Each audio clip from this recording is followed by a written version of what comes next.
I think বাহিরে থাকার একটা ক্রুশিয়াল টাস্ক হচ্ছে তোমার ফ্রেন্ডদের সাথে তোমার স্কেডিউল মেলানো। টিল নাও আমরা অনেকবার অনেক কিছু প্ল্যান করে একদম লাস্ট মোমেন্টেও ক্যান্সেল করে দিয়েছিলাম। এখানে A to Z কাজ তোমাকে একাই করতে হবে, there is no helping hand. এরপর সব কিছু কভার করে সবার সাথে টাইম মিলে মিট করা, ইটস বিট টাফ। তো এমনই একটা হওয়া না হওয়া প্ল্যান নিয়ে আমরা সেদিন রওনা দিলাম সোল গ্র্যান্ড পার্ক। এই দিনটাতে সকালবেলা আমি আমার একটা মিড এক্সাম শেষ করে মাত্র বাসায় এসে রেস্ট নিচ্ছিলাম। এমন সময় আমার ফ্রেন্ড তার শাড়ি পরা ছবি দিয়ে বলতেছে যে আমরা টিউলিপ ফেস্টিভ্যালে যাব। এখন এত সকালে এত সুন্দর করে সাজুগুজু করে কেউ এটা বললে কি তাকে না বলা যায়? তারপরেই তো আমি রেডি হয়ে বের হয়ে গেলাম এবং আমার ফ্রেন্ড পরে ইউনিভার্সিটি থেকে ডিরেক্ট আমাকে জয়েন করে। And then we took metro and bus and finally hair.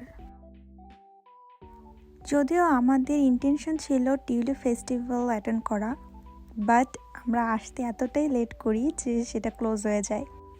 Tulip ফেস্টিভ্যালটা actually 5টায় of করে ওরা, যদিও আমাদের কাছে টাইম ছিল বাট অল্প সময়ের জন্য আমরা আর এক্সপ্লোর করতে চাইনি সেদিন। তো চিন্তা করলাম যে আদার সাইডগুলো আমরা একটু ঘুরে দেখি। And trust me, I don't regret about that, কারণ আমার কাছে প্লেসের থেকে আমি কাদের সাথে টাইম স্পেন্ড করতেছি সেটা বেশি important. Oh, I didn't tell you, আমার সাথে কিন্তু বৃন্দা আপু আছে। হাই। আমি পার্সোনালি ইন্ট্রোভার্ট একজন। আমার ফ্রেন্ড সার্কেল অনেক ছোট, মানে হাতে গোনা যায় এমন মানুষ।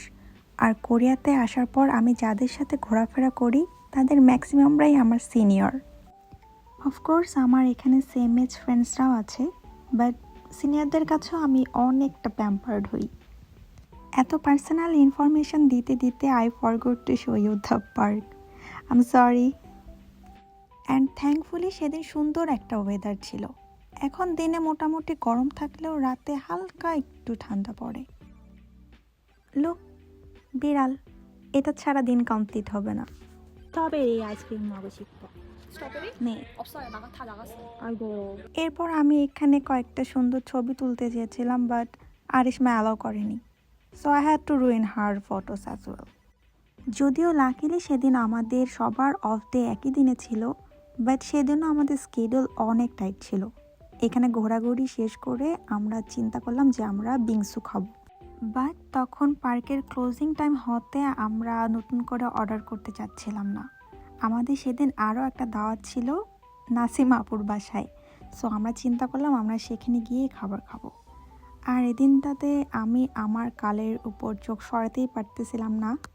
ইউজুয়ালি আমার চুল অনেক স্ট্রেইট, সো আমি অনেক শখের বশে এভাবে কার্ল করি। তো এখান থেকে বের হয়ে আমরা ফার্স্টে মেট্রো নিই অ্যান্ড দেন বাসে করে নাসিমা আপুর বাসায় পৌঁছাই। সে কিন্তু আমার classmate by the way. And look, সে কতটা হার্ডওয়ার্ক করছে এই তার অফ ডেতে। অ্যান্ড খাবারগুলো এত ইয়াম্মি ছিল যে আমি এত ওভারলোডেড হওয়ার পরেও কোনো খাবারকেই না বলতে পারিনি। And now enjoy this.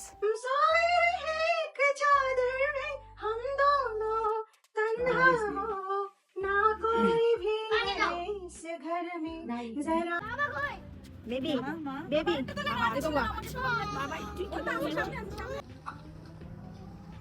It's over and the end. Good night.